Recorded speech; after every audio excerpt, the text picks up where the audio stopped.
Hello, everyone, and welcome to the Melbourne Traditionalists, episode 80.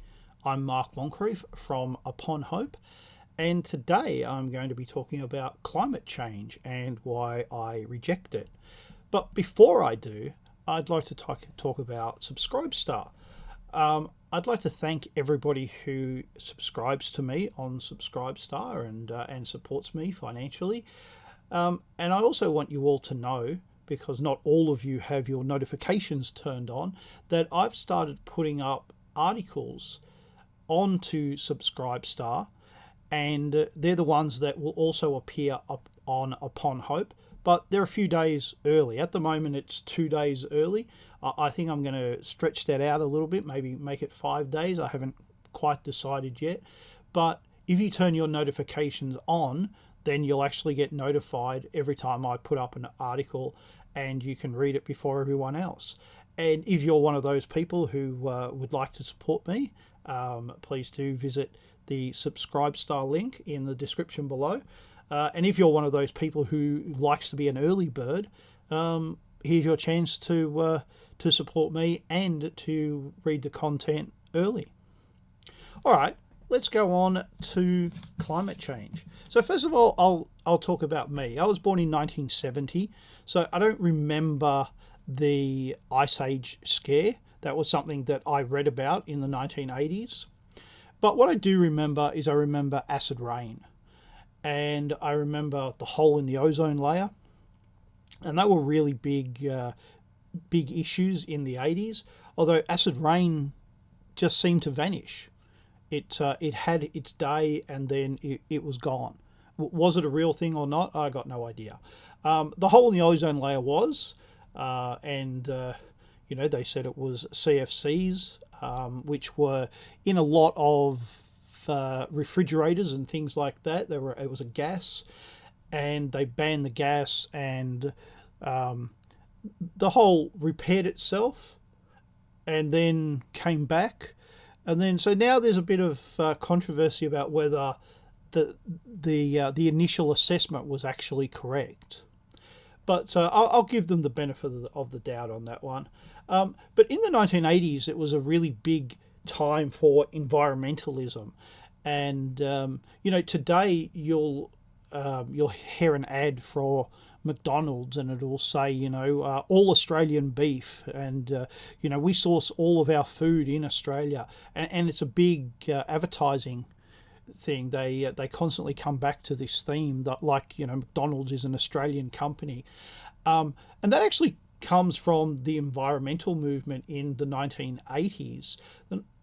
McDonald's was portrayed as the world's most evil company, because they sold beef burgers, which come from cows, and you need big ranches to have your cows on, and the Amazon was being destroyed. Every hour a football field was being destroyed, and eventually the Amazon would be completely gone, and that was all being done for cattle ranchers, and McDonald's sold beef burgers.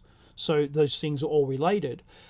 And what McDonald's said, because McDonald's had to really, they had to pay their PR people a lot of money to fight this, they basically said, well, that's not true, because we source our food in the country that we operate in, and that's our standard. Now, whether that was the standard beforehand, it certainly became the standard, and now it's one of their core marketing items, and you always hear about it wherever you go in the world. They'll be saying, "Oh, we're in Romania, it's all we're sourced from Romanian products," and so forth.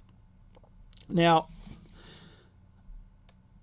then we started to get very, very late 1980s. We started to get global warming. And, it was sort of in the background, and some people really cared about it. But for most people, it was something that other people were concerned about. Because even in the 1980s, we'd had our share of environmental catastrophe, and it's just around the corner.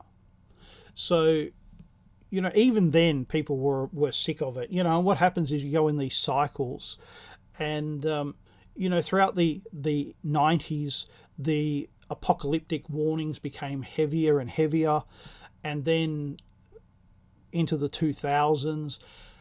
And then one day, for me, I was walking through the lounge room, and my mother was watching the ABC midday news, and she said, "Oh, another story about climate change."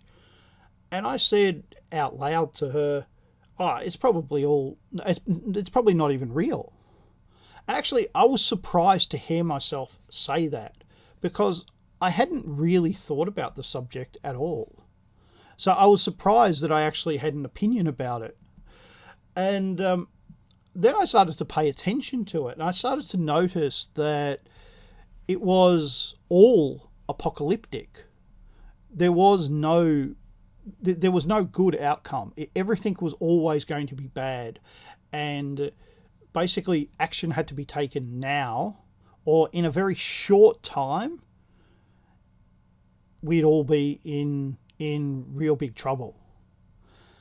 And it disturbed me, because if something happens, it doesn't matter what it is, there's normally good things and bad things that come out of it.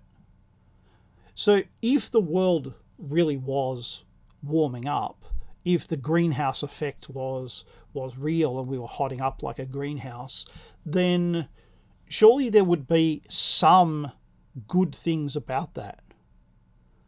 But that wasn't discussed, and in fact, it wasn't allowed to be discussed. It was always that no, everything was bad, everything, and that really made me suspicious.